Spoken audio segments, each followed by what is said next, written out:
Lecture number 199 یعنی کہ 199. تو الحمدللہ اس سے آگے 200 لیکچر ہو جائیں گے ہمارے. تو 199 اس طرح کہہ لیں.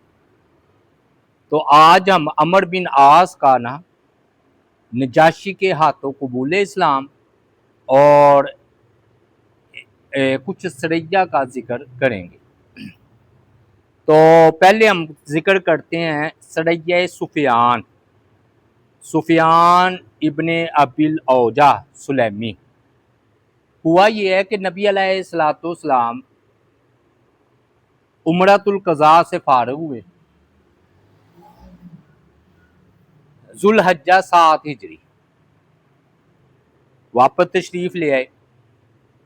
پھر وہ محرم یا سفر کے درمیان میں یا اس سے پہلے آپ نے نا واپسی کے بعد سفیان بن ابی الاوجاع کی قیادت میں 50 آدمیوں کا دستہ بنو سلیم کی طرف بھیجا کہ انہوں نے نا وہ کافر تھے تو ان سے جنگ کے لیے بھیجا جی، جہاد کے لیے.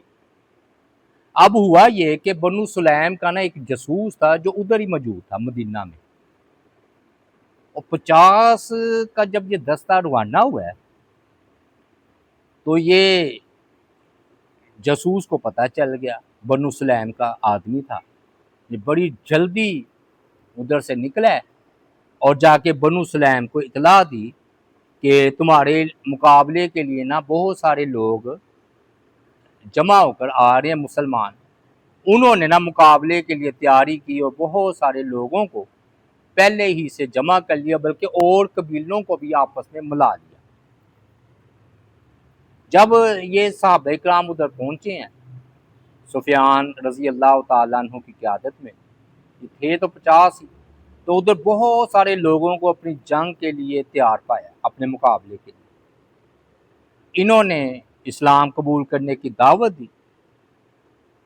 انہوں نے دعوت قبول کرنے کی بجائے تیروں کی نا بارش کر دی کہ گویا اسلام کا ہمیں نہ کہو، یہ جواب ہے تمہارے بات کا تیر. چنانچہ کچھ دیر تیر اندازی ہوتی رہی، ان کو مدد آتی رہی مختلف قبیلوں سے، یہ 50 ہی تھے، تو صحابہ کرام کو ہر طرف سے نا گھیرے میں لے لیا. آہستہ آہستہ انہوں نے جام شہادت نوش کرنا شروع کر دیا. آخر میں نا یہ سفیان ابن ابی الاوجاع زخموں سے چور چور ہو گئے. انہوں نے بہت بہادری کے جوہر دکھلائے، لیکن ظاہر ہے کہ تعداد بہت ہی کم تھی. تو یہ اپنے باقی ماندہ جو ساتھی لے کر گئے تھے وہ یکم سفر کو نا 8 ہجری کو، کیونکہ محرم اور سفر 8 ہجری شروع ہو گیا نا، تو 8 ہجری کو یہ واپس آ گئے. گویا ہم کہہ سکتے ہیں کہ ناکام ہو گئے. تو بہرحال ادھر اسلام میں چونکہ ناکامی ہے نہیں تو وہ جام شہادت انہوں نے نوش کی. دوسرا سریہ تھا زید بن حارثہ. انہوں نے نا یہ سریہ اس طرح پیش آیا کہ رفاع ایک آدمی تھا جزام قبیلے سے،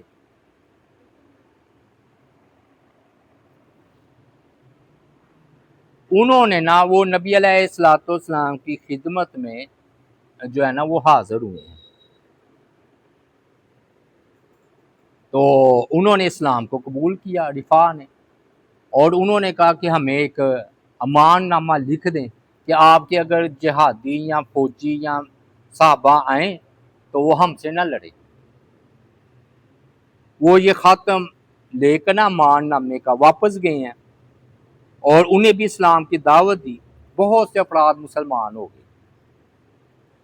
یہ نا ابھی اس کو تھوڑا سا ہی عرصہ گزرا تھا کہ دہیا جو تھے نا، پیچھے ہم نے بتایا تھا کہ آپ نے مختلف بادشاہوں کو خطوط لکھے تھے، تو دہیا کو بھی آپ نے نا سفیر بنا کر نا کیسر کو جو ہے نا آپ نے خط پہنچایا دہیا نے رضی اللہ تعالیٰ. یہ وہی صحابی ہیں جن کی شکل میں جبریل آتے ہیں. بڑے خوبصورت تھے. تو اس نے نا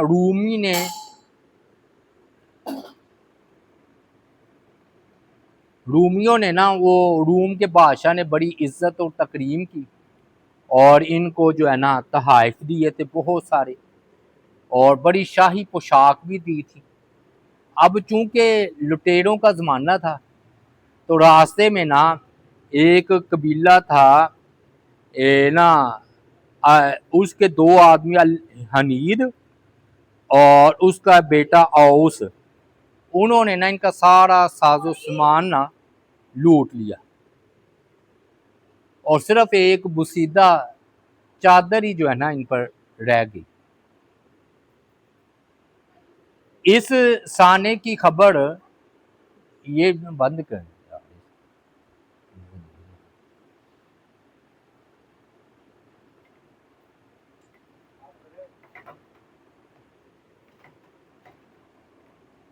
یعنی کہ گویا ہم یہ کہہ سکتے ہیں کہ دہیا کو نا 2 ڈاکوؤں نے لوٹ لیا. تو جب اس سانے کی خبر رفاع بن زید ان کے مسلمان ہونے والے جو قبیلے کے افراد تھے ان کو ملی تو وہ پھر نبی علیہ الصلوۃ والسلام کی سفیر کی مدد کو پہنچے. تو انہوں نے الحنید اور اس کے خاندان پر حملہ بول دیا. بہرحال بڑی کوشش کے بعد نا وہ دہیا کا ساز و سامان واپس لینے میں کامیاب ہو گئی. اب دشمن کے خلاف نا ہمیشہ چال کشیدہ رہنی چاہیے.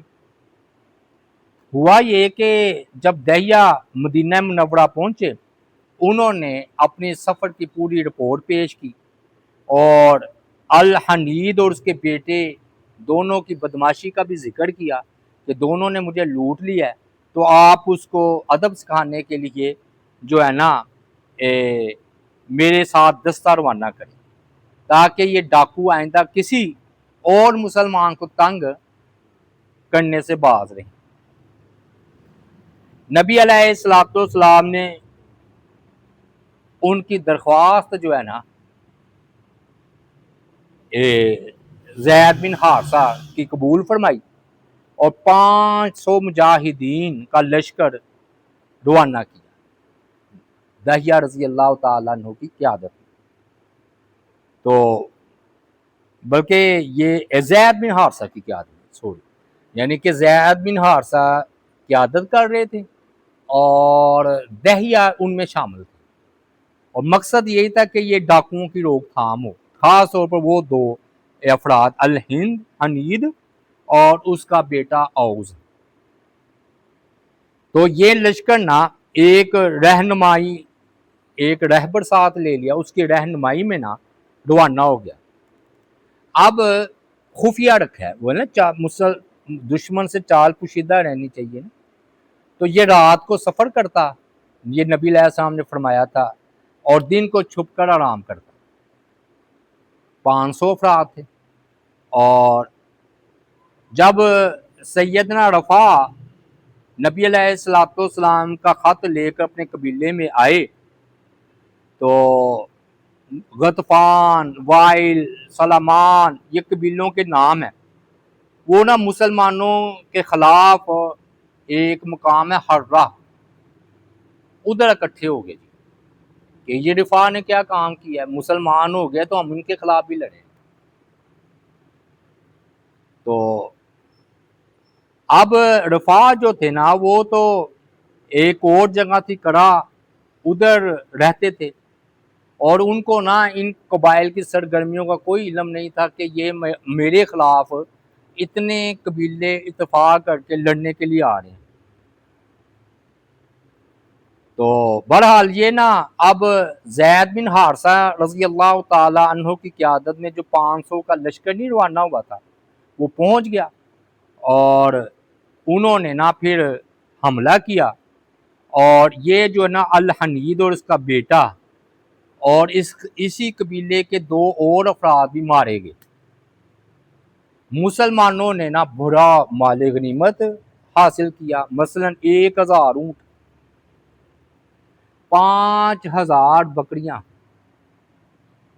اور 100 قیدی جس میں عورتیں اور بچے بھی تھے، بہت سارا، 1000 اونٹ 5000 بکریاں، وہ 500 میں تقسیم کریں تو خود اندازہ لگا لیں کتنے کتنے حصے آئے، 5500 10 بکریاں، اور 1000 اونٹ ہے تو دو اونٹ اور 10 بکریاں۔ اور بہرحال جب بنو زہیب کو نا زید بن حارثے کے حملے کی خبر ملی تو وہ زید رضی اللہ تعالیٰ عنہ کی خدمت میں حاضر ہوئے اور انہوں نے کہا کہ ہم تو مسلمان ہو چکے ہیں، تو یہ آپ نے ہم پر حملہ کیوں کیا؟ یہ حسان نمائندگی کر رہے تھے ان کی اپنے نا قبیلے کی۔ تو زید رضی اللہ تعالیٰ عنہ نے کہا کہ اگر تم مسلمان ہو چکے ہو تو القرآن سورہ فاتحہ ذرا سناؤ۔ حسان نے سورہ فاتحہ پڑھ کر سنا دی تو زید رضی اللہ تعالی عنہ نے لشکر میں اعلان کر دیا کہ اب کوئی مزید کارروائی نہ کرے۔ تو جو غداری کے مرتکب ہوئے تھے الحنید اور وہ اس کا بیٹا، وہ انجام کو پہنچ چکے ہیں، بلکہ 2 افراد اور بھی۔ تو لیکن نہ انہوں نے قیدیوں کو اور مویشی واپس نہیں کیے، 5000 بکریاں، 1000 اونٹ، عورتیں، بچے، تو یہ مال غنیمت لے کر واپس آ رہے ہیں زید بن حارثہ رضی اللہ تعالی عنہ، اور لہٰذا یہ وہاں سے اٹھے رفاع سے، اور رفاع کے پاس پہنچ گئے جو مسلمان ہوئے تھے، اور ان کا قبیلہ بھی مسلمان ہوا تھا۔ انہوں نے کہا تم ادھر بکریوں سے لطف اندوز ہو رہے ہو اور ان کے دودھ سے، ادھر جو جزام قبیلہ ہے ان کی عورتیں قیدی بنا لی گئی ہیں اور تمہارے خط نے نہ انہیں مروا دیا ہے۔ اب رفاع کو جب اس بات کا علم ہوا وہ فوراً اٹھے اور یہ بنو زہیب قبیلے کو فرد چند افراد کو وفد بنا کر مدینہ پہنچ گئے زید بن حارثہ سے پہلے، اور نبی علیہ السلام کی خدمت میں حاضر ہوئے۔ یہ نا 3 راتوں کا انہوں نے مسلسل سفر کیا، دن رات، اور پہلے جو ہے نا مدینہ منورہ پہنچ گئے، اور نبی علیہ السلام کی خدمت میں یہ رفاع حاضر ہوا اور انہوں نے عرض کیا اللہ کے رسول یہ آپ کا امان نامہ ہے، آپ نے کہا تھا تمہیں امن حاصل ہے، لیکن اس کی تو خلاف ورزی کی گئی ہے، ہمارے خاندان پر حملہ کر دیا گیا ہے۔ اللہ کے رسول نے وہ خط پڑھوا کر سنا کہ یعنی کہ میرا ہی خط ہے، تو واقعی وہ آپ نے لکھا تھا۔ تو آپ نے فرمایا جو لوگ مارے گئے ہیں اب ان کا کیا کرنا ہے؟ تو ابو زید بن عمر نے عرض کیا اے اللہ کے رسول ہمارے قیدی آزاد کر دیے، عورتیں، بچے، اور جو لوگ مارے گئے ہیں میں ان کا خون معاف کرتا ہوں، جو 2-4 بندے مارے گئے ہیں۔ نبی علیہ السلام کو یہ مشورہ اچھا لگا، آپ کو پسند آیا، فرمایا تم نے اے ابو زید صحیح بات کہی کہ چلو وہ جو 2 ڈاکو ہی تھے نا اور 2 اور قتل ہوئے ان کا خون معاف، باقی تمہارے جو قیدی ہیں مال غنیمت ہے وہ واپس کر دیا جائے۔ تو انہوں نے کہا کہ اے اللہ کے رسول ہمارے ساتھ کسی صحابی کو روانہ کیجیے معتبر، جو ہمارے قیدی اور ہمارے مویشی، اونٹ، بکریاں ہمیں واپس کر دیں۔ تو حضرت علی نے عرض کیا اللہ کے رسول آپ نے فرمایا کہ علی تم جاؤ، کیونکہ یہ قریبی تھے نا حضرت علی رضی اللہ تعالی عنہ، تو فرمایا کہ تم جاؤ ادھر۔ تو حضرت علی رضی اللہ تعالی عنہ نے کہا کہ اللہ کے رسول صلی اللہ علیہ وآلہ وسلم کوئی نشانی دے، کوئی نشانی بھی تو ہونی چاہیے۔ تو آپ نے نا پھر ان کو مطمئن کرنے کے لیے نا اپنی تلوار جو ہے نا عطا فرمائی کہ یہ تلوار جو ہے نا لے جاؤ۔ علی رضی اللہ تعالیٰ عنہ نے پھر عرض کیا میرے پاس تو سواری نہیں ہے، دیکھے کیسے لات ہوتے ہیں بعض اوقات، کوئی اونٹ نہیں ہے۔ تو بنو جزام جو تھے نا، بنو رفا کے قبیلے والے، انہوں نے نا سالبہ بن عمر کے اونٹ پر سوار کر دیا حضرت علی کو۔ تو اب راستے میں یہ واپسی ہوئے تو زید بن حارثہ رضی اللہ تعالیٰ عنہ کا سفیر انہیں راستے میں ملا پہلے سے، جو نبی علیہ السلام کو لشکر کی کامیابی کی خوشخبری دینے جا رہا تھا مدینے۔ انہیں بھی کوئی نہیں پتا تھا کہ کیا ہوا ہے، اور اس سفیر کا نام رافع تھا۔ حضرت علی نے اسے اپنے اونٹ پر سوار کر لیا اور اس کی اونٹنی وفد کو واپس کر دی، کیونکہ وہ مال غنیمت میں سے لی گئی تھی۔ یہ وفد زید بن حارثہ سے ایک مقام ہے فیفا، ادھر ملا ہے زید بن حارثہ، اور حضرت علی کی ملاقات ہوئی ہے۔ تو حضرت علی رضی اللہ تعالیٰ عنہ نے زید بن حارثہ رضی اللہ تعالیٰ عنہ کو سنایا کہ یہ حکم ہے کہ یہ مویشی، یہ مال واپس کر دو اور خون معاف ہے، اور بطور نشانی آپ نے حضرت نبی علیہ السلام کی تلوار ان کو دکھلائی کہ میں ان کی طرف سے آیا ہوں، اپنی طرف سے نہیں آیا، یہ علامت ہے، یہ نشانی۔ حضرت زید بن حارثہ نے فوراً مجاہدین کو جمع کر لیا اور نبی علیہ السلام کا حکم ان کے گوش گزار کیا، سنایا۔ پھر مجاہدین کو حکم دیا کہ جس کے پاس کوئی قیدی یا مال ہے وہ فوراً واپس کر دے۔ اب دیکھیے کیسی اطاعت ہے، فوراً وہ سارا مال واپس کر دیا، حتیٰ کہ وہ اونٹوں کے کھجاوے ہوتے ہیں نا، جو ان سے نیچے گدے کو بھی اتار کر ان کو دے دیا، سب کچھ واپس کر دیا۔ ہر مجاہد کو انہوں نے لکھا ہے 7 اونٹ یا 70 بکریاں ملی تھی، کسی کو 1 لونڈی اور کسی کو 2 لونڈیاں بھی دی گئی تھی۔ لیکن جب نبی علیہ السلام کا حکم آیا تو بلا تاخیر انہوں نے عمل کرتے ہوئے سب کچھ واپس کر دیا۔ یہ صحابہ کرام کا عمل کہ ان کی اطاعت ہے بے مثال۔ ایک چیز کون چھوڑتا ہے لے کر، بہانے کرتا ہے، تو وہ ساری چیزیں، حالانکہ میں نے بتایا نا کتنی کتنی بکریاں، انہوں نے بڑا ہلکا ہے کہ 7 اونٹ، 1000 اونٹ تھے نا، تو ویسے تو 500 کا اگر لشکر لگایا جائے تو 2 اونٹ، تو بہرحال کوئی کم و پیش ہو سکتی ہیں۔ ہاں، پھر اونٹ بڑھ گئے جو اس کا مطلب ہے۔ اب ہم آتے ہیں عمر بن عاص رضی اللہ تعالی عنہ کا نا قبول اسلام، اور کل تو جمعرات ہے، پرسوں ہم خالد بن ولید کا قبول اسلام ذکر کریں، ادھر بھی ذکر آئے گا۔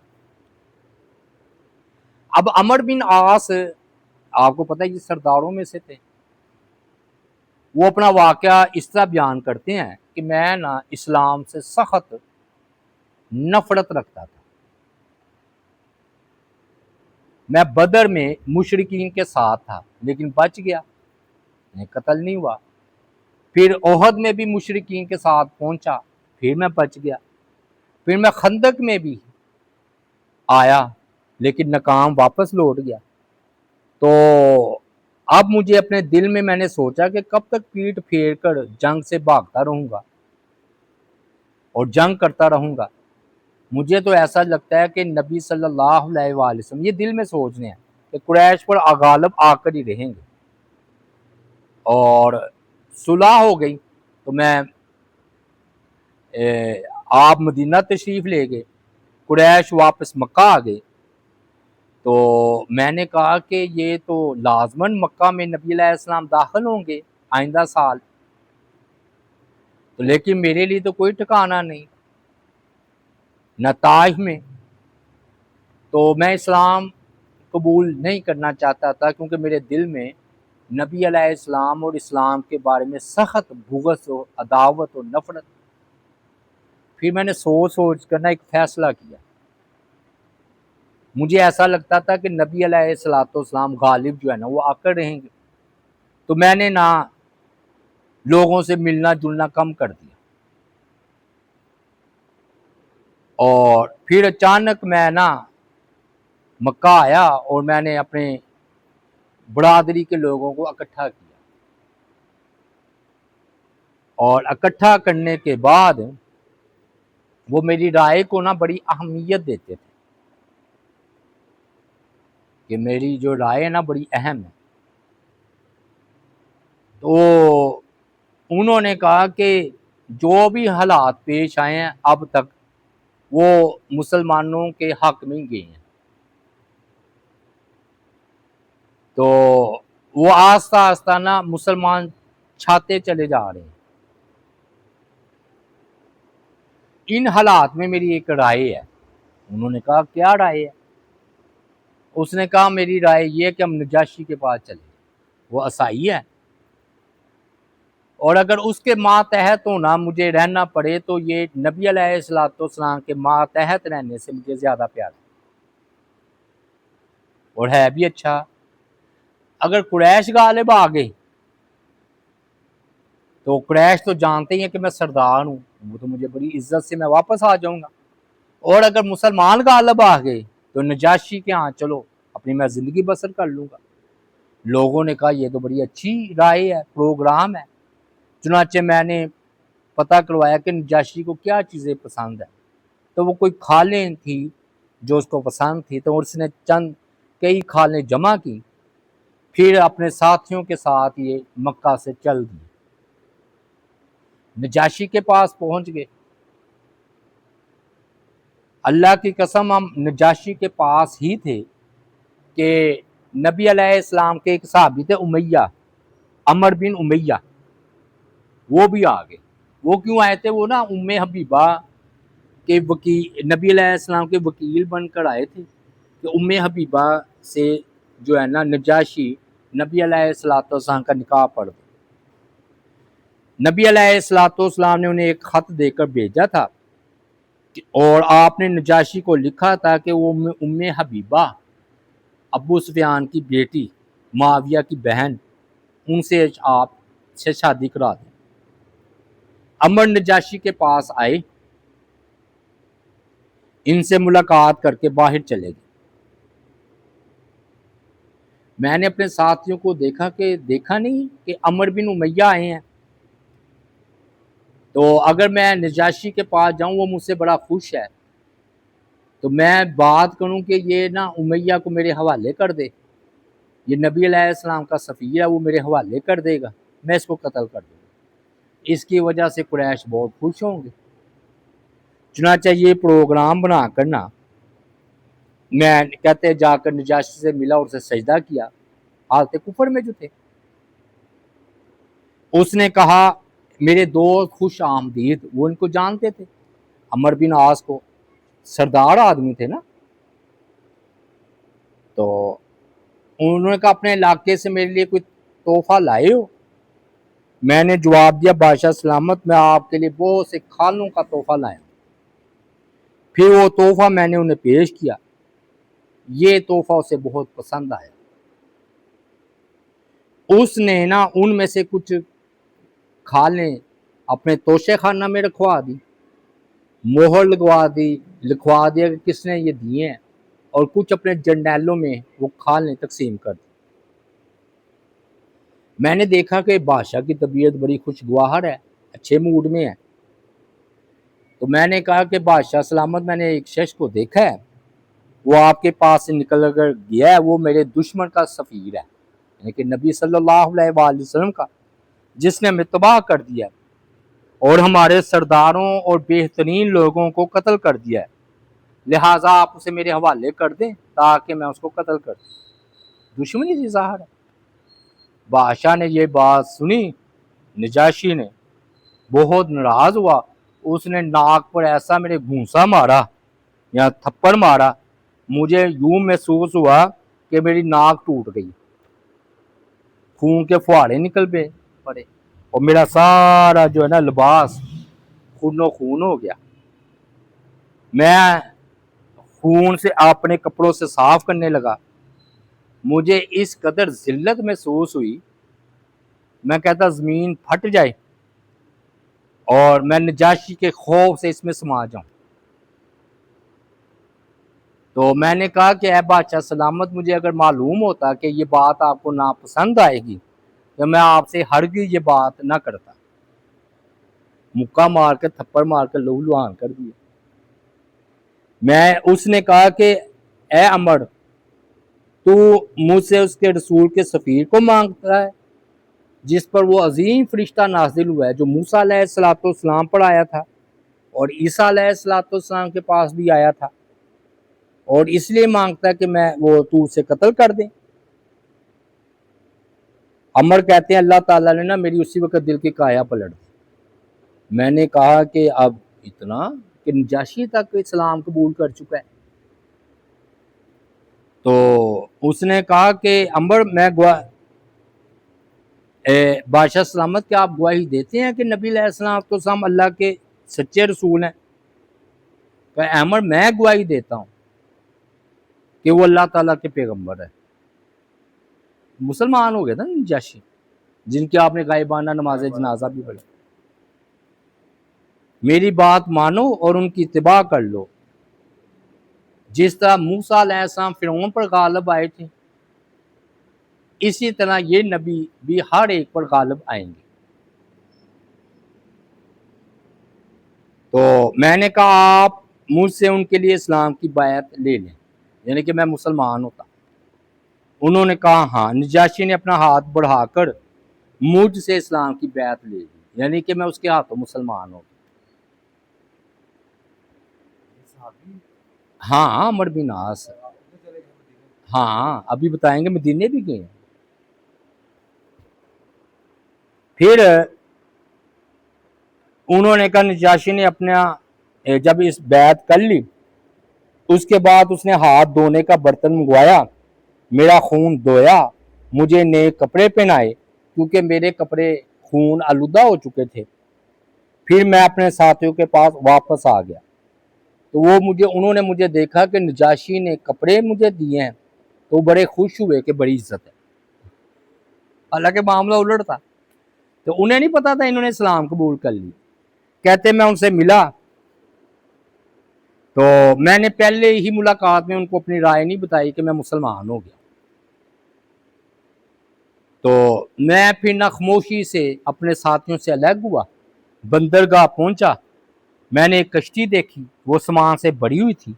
میں بھی کشتی پر سوار ہو گیا، حتیٰ کہ اس نے مجھے حجاز کی جو بندرگاہ ہے نا شعیبہ میں پہنچا دیا. میں کشتی سے باہر نکلا تو میرے پاس رقم جو ہے نا وہ موجود تھی. میں نے ایک اونٹ خریدا، پھر مدینہ کی طرف رخت سفر باندھ دیا. مرح زہران سے ہوتے ہوئے میں جو ہے نا ہدا پہنچ گیا. میں نے دیکھا کہ میرے آگے آگے وہ دو شخص جو ہے نا مدینہ جا رہے ہیں. تو انہوں نے نا دو سواریوں کو پکڑا ہوا تھا. میں نے دیکھا ایک ان میں خالد بن ولید ہے اور ایک جو ہے نا دوسرے صحابی ہیں عثمان بن طلحہ. تو میں نے کہا کہ کدھر جا رہے ہو، کہاں کا ارادہ ہے؟ انہوں نے خالد بن ولید نے کہا کہ ہم تو اسلام قبول کرنے نبی علیہ السلام کے پاس جا رہے ہیں، اور اب میں نے یہ سمجھ لیا ہے کہ اسلام دین حق ہے. انہوں نے کہا اللہ کی قسم میں بھی نبی علیہ السلام کے پاس ہی جا رہا ہوں اسلام کو قبول کرنے کے لیے، اور میرا بھی ارادہ یہی ہے کہ اسلام کو میں قبول کر لوں. ہاں یہ دونوں عظیم سپہ سالار ہیں گفتگو کر رہے ہیں. یہ غالباً انہوں نے مصر فتح کیا ہے عمر بن عاص نے. ہماری گفتگو سن کرنا عثمان بن طلحہ وہ بھی نکل آئے خیمے سے، انہوں نے مجھے خوش آمدید کہا، ہم سب نے مل کر ایک جگہ پڑاؤ ڈالا، پھر ہم اکٹھے سفر کرتے ہوئے مدینہ پہنچ گئے، اور کہتے میں اس آدمی کو کبھی نہیں بھول سکوں گا جس سے ہماری ملاقات ایک کنویں کے پاس ہوئی تھی راستے میں۔ وہ چیخ چیخ کر کہہ رہا تھا، اے نفع اٹھانے والو، اے نفع اٹھانے والو، اے نفع اٹھانے والو۔ وہ کوئی اور کسی کو کہہ رہا تھا، ان کو نہیں کہہ رہا۔ تو یہ فعال لیتے ہیں نا نیک، تو انہوں نے فعال لی، بڑے خوش ہوئے کہ ہم اسلام قبول کرنے جا رہے ہیں، تو وہ اپنی مگن میں کسی اور چیز کو کہہ رہا تھا نفع اٹھانے والے، تو انہوں نے پھر اس سے فعال لی کہ ہم میں نفع اٹھانے والے۔ سمجھ آئی بات؟ ہاں، اور یہ یعنی کہ اسلام قبول کرنے جا رہے ہیں نا، تو یہ نفع اٹھانے جا رہے ہیں، یہ فعال لینی جائز ہے اس طرح۔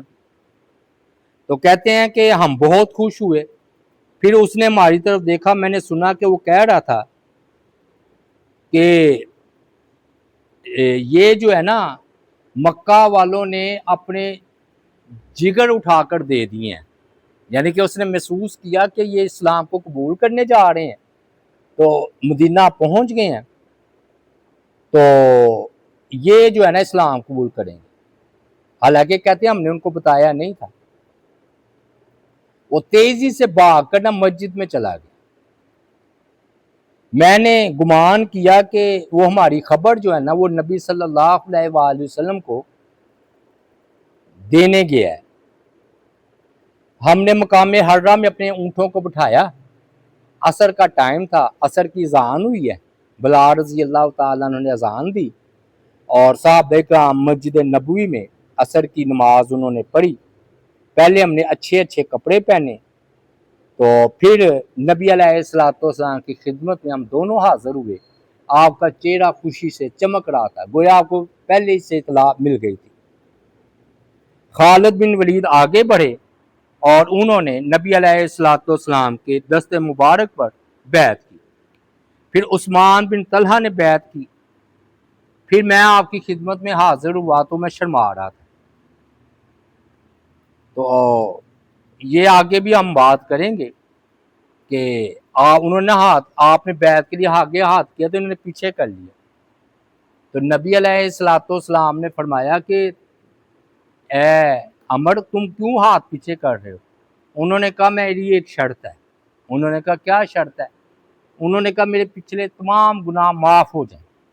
تو آپ صلی اللہ علیہ وآلہ وسلم نے فرمایا کہ عمر تمہیں نہیں پتا کہ اسلام اور حج اور ہجرت یہ پچھلے تمام گناہوں کو ختم کر دے؟ مسلمان ہونا کفر کی حالت میں تمام گناہوں کو معاف کر دیتا ہے، حج کرنا پچھلے تمام گناہوں کو معاف کر دیتا ہے، اور یہ جو ہے نا ہجرت بھی یہ بھی پچھلے تمام گناہوں کو معاف کر دیتی۔ پھر کہتے ہیں کہ ہماری بڑی عزت و منزلت رہی نبی علیہ السلام کے ہاں، خالد بن ولید میری، پھر ابو بکر کا دور آیا، حضرت عمر کا دور آیا، تو ہماری یہی عزت رہی۔ خالد بن ولید کو سپہ سالار اعظم بنا دیا تھا، وہ تو آگے چل کر آئے گی بات۔ اب یہ واقعہ بیان کر کے اپنی بات کو سمیٹتے ہیں۔ یہ نا صحیح مسلم میں ہے کہ جب ان کا آخری وقت آیا نا عمر بن عاص کا، تو عبد الرحمن روایت کرتے ہیں کہ ہم عمر بن عاص کی پاس حاضر ہوئے، وہ موت و حیات کی نا کشمکش میں مبتلا تھے، بہت دیر تک روتے رہے، اور انہوں نے اپنا چہرہ نا دیوار کی طرف کر لیا۔ ان کے بیٹے نے کہا اے ابو جی آپ کیوں رو رہے ہیں؟ کیا نبی علیہ السلام نے آپ کو یہ بشارت نہیں دی؟ انہوں نے اپنا رخ ہماری طرف کیا اور فرمایا کہ سب سے افضل چیز جو ہم شمار کرتے ہیں وہ یہ کہ اللہ ایک ہے، اس کے سوا کوئی معبود نہیں، اور بے شک محمد صلی اللہ علیہ وآلہ وسلم اللہ کے رسول ہیں۔ اے بیٹی اصل بات ہے کہ میری زندگی میں 3 دور گزرے ہیں، یعنی کہ 3 حصوں میں میری زندگی تقسیم ہے۔ ایک وقت وہ تھا کہ مجھے نبی علیہ الصلوۃ والسلام سے بڑھ کر کوئی دشمن میں نہیں سمجھتا تھا، اور اگر مجھے موقع ملتا تو میں آپ کو چھپ کر قتل کر دیتا، لیکن اگر اس حال میں فوت ہو جاتا تو دوزخ والوں میں ہو جاتا، حالت کفر میں۔ پھر ایک دوسرا حال آیا جب اللہ نے نور اسلام میرے دل میں داخل کر دیا۔ جب نور اسلام میرے دل میں داخل ہوا تو میں نبی علیہ الصلوۃ والسلام کی خدمت میں حاضر ہوا، اور میں نے کہا کہ اپنا دایاں ہاتھ آگے بڑھائیے تاکہ میں آپ کی بیعت کر لوں۔ جب آپ نے اپنا دست مبارک آگے بڑھایا تو میں نے اپنا ہاتھ کھینچ لیا پیچھے، تو آپ نے فرمایا تشتری تو بیمازا، تمہاری کیا شرط ہے؟ انہوں نے کہا میں ایک شرط پر مسلمان ہوں گا۔ میں نے کہا کہ میرے پچھلے تمام گناہ معاف ہو جائیں۔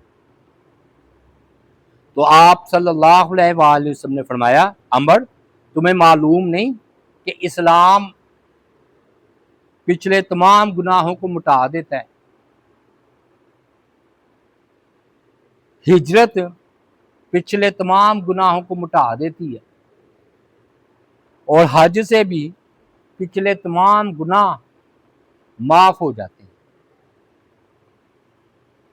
پھر اس کے بعد یہ حالت ہو گئی کہ مجھے نبی علیہ الصلوۃ والسلام سے بڑھ کر کوئی محبوب نہیں، اور آپ سے میری آنکھوں میں اتنا احترام تھا کہ میں عقیدت میں آپ کو بھرپور نگاہوں سے دیکھ بھی نہیں سکتا تھا، اتنی مجھے آپ سے عقیدت اور محبت ہو گئی۔ اور اگر مجھے آج کو اگر کوئی کہے نا کہ میں نبی صلی اللہ علیہ وآلہ وسلم کا حلیہ بیان کروں تو میں بیان نہیں کر سکتا، یعنی کہ آپ کی عقیدت و محبت کی وجہ سے میں آپ کو دیکھ نہیں پاتا تھا۔ اور اے میرے بیٹے اگر میں اس حالت میں فوت ہو جاتا تو میں جنت میں جاتا۔ پھر کچھ چیزوں کی اللہ تعالیٰ نے ہمیں والی بنایا، یعنی کہ یہ نا ادھر میں نے بتایا نا جنگ جمل جنگ صفین، یہ ان معاملات میں بھی یہ آئے ہیں۔ تو اب اس حالت میں اگر میں فوت ہوا تو اب مجھے نہیں پتا کہ میرا معاملہ کیا ہوگا، حالانکہ بوڑھے جلیل القدر صاحب بھی ہیں، میں نے آپ کو بتایا ہے۔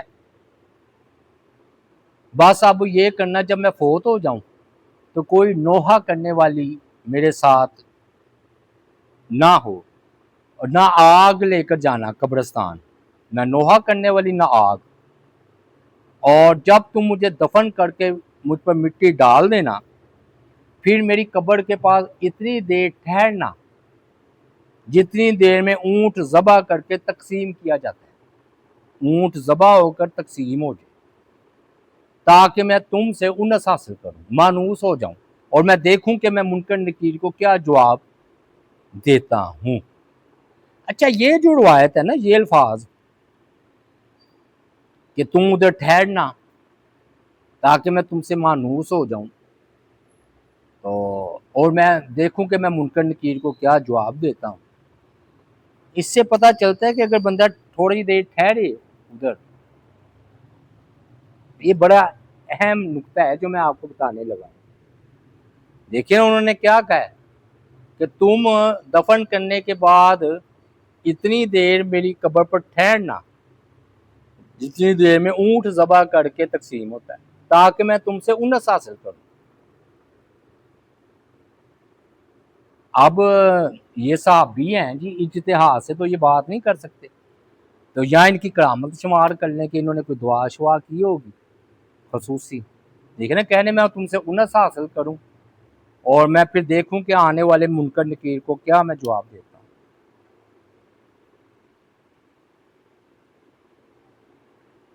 بہرحال جی ڈرتے ہوئے گئے ہیں دنیا سے، اور امید ہے جنتی لوگ ہیں جی، صحابی ہیں جی۔